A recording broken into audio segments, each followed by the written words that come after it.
Hey, this is Mark Cunningham, and we are back with another edition of Beacon Weekly. We are with our VP, Stephanie Witt. Stephanie, welcome back. Also, I am not wearing the same, this is the same shirt I wore last week, but it's not the same time it's being filmed, so I just had very few shirts. So I just want everyone to understand that's the reason that this is happening.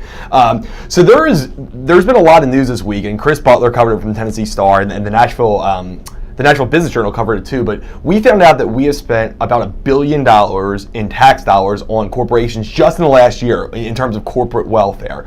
At the same time, we found out Memphis spent $42 million, I think, today, the city council. We have Nashville spending a bunch of money on Alliance Bernstein and the state. So this is becoming a real problem, and I think it's important for the people out there to understand our opposition to corporate welfare and why we don't believe in it, because it just seems to be getting worse and worse. So first of all, tell me, what's the $1 billion? I mean, that's just absurd. You have a small handful of companies that are coming into Tennessee or maybe haven't done business here at all, and the government's essentially picking winners and losers to get tax breaks and different incentives for those companies to come in. And what they're really doing is hurting the people who are already here and the small businesses that are already here. So philosophically, we are opposed to any type of corporate handout because we feel like it does pick winners and losers. What we should do is take that money and reduce the tax so that everybody benefits across the board. Because almost every one of these examples is one company getting a bunch of money and another company who is their competitor in some way not getting any money because they're not as big or they don't have the right connections or something like that. Or essentially they're subsidizing their competitor. So they're paying tax dollars, and then those tax dollars are going to bring in somebody that competes directly against their own business.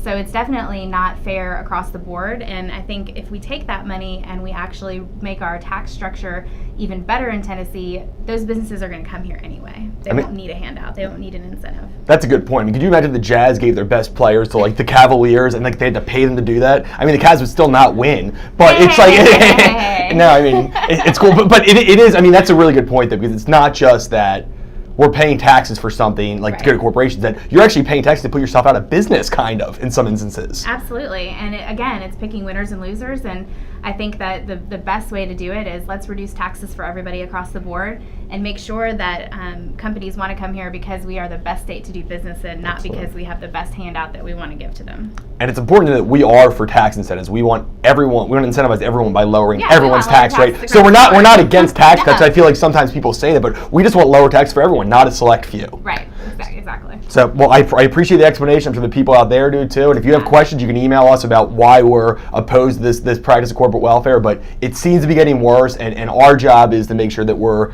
at least being transparent about that. Transparency, accountability, making sure that when we do give these handouts out to companies that they say what they're going to do and they actually follow through with it. That's a crazy thing for government, but that sounds good. But that's all we have for this week. We will be back with you next week, though, on Beacon Week.